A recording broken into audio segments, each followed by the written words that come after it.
everyone! Welcome back again to my channel. Kung si Kalingap Edo yung pumili ng damit ni Beyonce, mga kasuki, ito namang si Cedric ang pumili ng damit ni Rose Ann. O, diba? Grabe na to, no, mga kasuki. Sobrang nakakatuwang panoorin po sila. At ito, alamin natin sa video na ito. Tara, panoorin po natin. Kailan mo kaya ako alagaan? Naalagaan na baga kita. Curious lang ako. Ano pa kaya mag-alaga? Pag lagi akong nangangamusta. Tapos, ayokong laging nag-overthink yung isang tao sa kahit ano. Kasi nga, yun.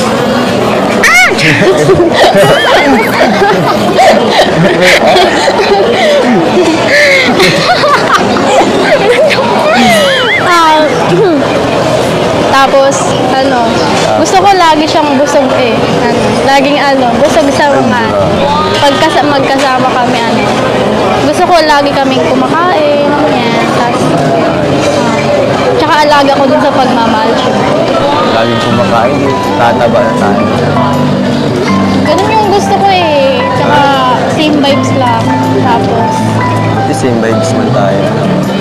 syempre, busog sa pagkain. Tapos, syempre, sa pagmamahal din, ganun. Ganun ako magmahal sobra, char. Pero, meron pa na ba dating inalagaan?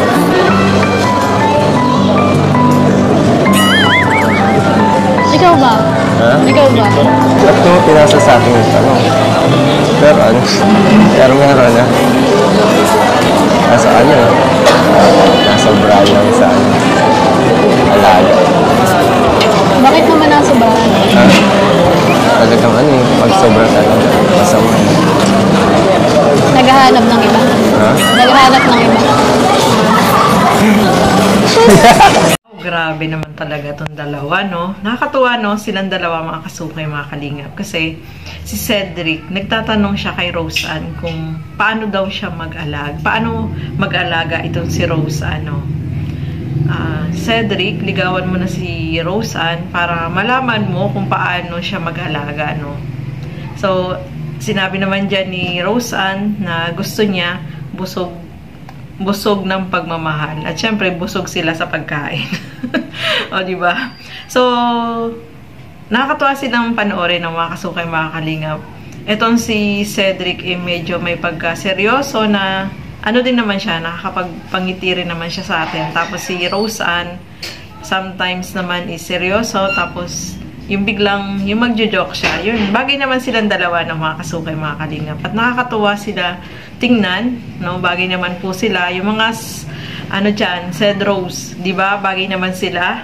Kaya, nakakatuwa silang panoorin, mga kasukay, mga kalingap. At eto nga, sinamahan din dyan si Rose Ann sa pagbili ng damit, no? Eto, panoorin natin to, mga kasukay. Kuha na lang tayo ng pang-doble mo para di ka lamig dito. Kasi pag nilamig ka dun, baka yakapin kita. Tingnan natin kung makasya. Okay ba? Ayos, tingin nga. Salamat. Enjoy po ka muna lang. Jacket. Kaso yung pambaba na ng bagay.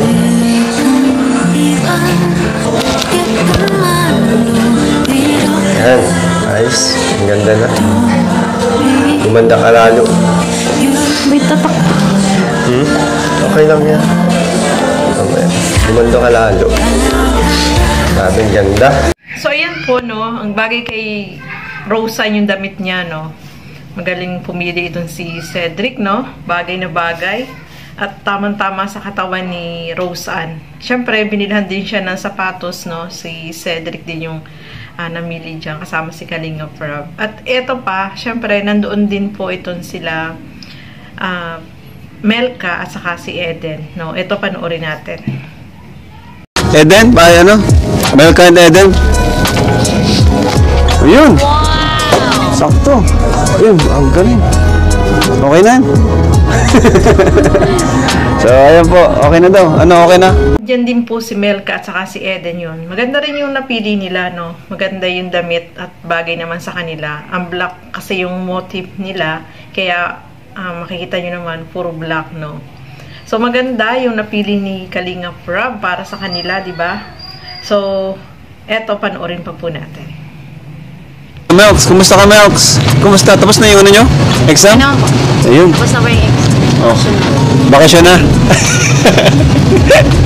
Kumusta sila mother mo? Okay naman po din sila. Okay naman po sa biyaya ng Panginoon. Okay naman. So, ano yung nilook forward mo bukas sa birthday sa debut ni Carla?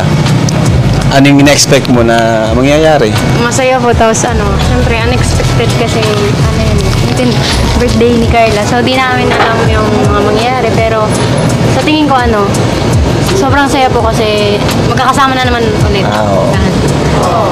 Anong advance message mo kay Carla? Happy birthday. Happy birthday lang muna. Saka na Sa bagay. Magaling.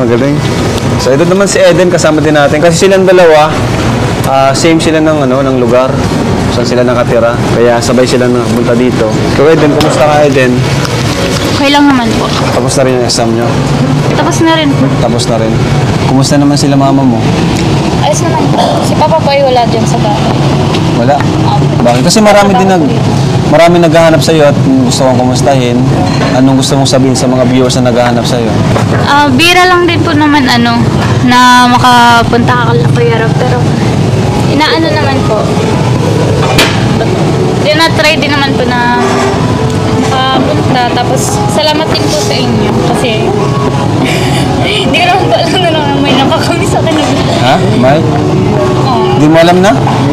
May nakakamiss na viewer po. Na natatouch ka sa kanila?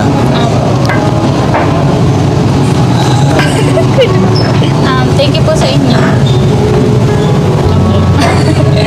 Parang nawawala ka sa sarili. Naiyak ka ba kay Makoy?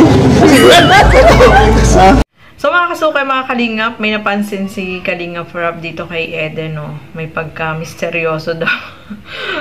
Kasi nagulat siya dun sa sinagot ni Eden sa kanya na kung pwedeng yung galing sa kanya yung pagpapagawa ng bahay, no?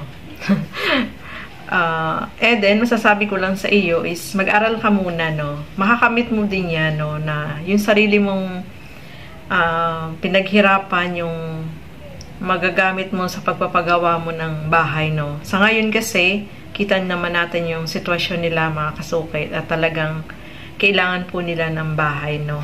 Wala silang sariling lupa. So, yun ang the best, no? Sa ngayon, kasi mag-aaral pa naman si Eden, matagal pa po yan, no? So, ilang taon pa. So, ngayon is yung kailangan nila ay yung sariling bahay at sariling lupa na pwedeng pagtayuan ng bahay nila, no? So, alam ko makakamit naman yung pangarap niya, no? Kasi talagang decidido po siya na makapag-aral at makapagtapos, no? May pangarap siya at nakakatuwa sa kanya, no? Sabi niya may nakakamiss pala sa kanya ng mga viewers, no? Kasi marami din yung nagtatanong sa kanya kasi si Eden po kasi is pumapasok sa school tapos pinupuntahan sila ni Kalinga Prab, nila Kalinga Prab, pero wala siya doon sa bahay nila. Kasi kung pupunta sila Kalinga Prab doon ng may pasok si Eden, gabi na, no? So malayo yung lugar nila kaya pumupunta sila Kalinga Prab, wala naman si Eden. Kaya bihira lang siya ma-vlog. So, marami yung nakakamiss kay Eden, mga kasuki. Kasi, alam naman natin, yung mga viewers, kanya-kanya yan ang gusto, di ba? Iba-iba yung gusto nila. Gusto nila si Eden, may gusto kay Carla, kay Dara, kay Joy. Lahat ng mga Kalingap angels, no? Pero lahat po ay kailangan supportahan natin kasi ano naman yan, sa Kalingap yan, no? Lahat ay Kalingap angels yan. So, nagkasama-sama sila dyan kasi yung birthday celebration, yung dibo ni Carla is talagang pinaghandaan po nila, no? Kahit sa mga damit ay talagang binilan sila ng damit at may mga kanya-kanya naman po silang sponsor na nagbigay para syempre sila lahat ay magkaroon ng magandang damit, no? Kita nyo naman po ang gaganda ng mga damit nila. Kaya nakakatuwa, no? Nakakatuwa silang panoorin. So, ang aabangan natin mga kasukay, mga kalingap, yung dibo ni Carla, no? Alam ko marami yung nag-aabang talaga dyan, pero hindi pa yun ngayon. Bukas pa ng gabi yan, sigurado.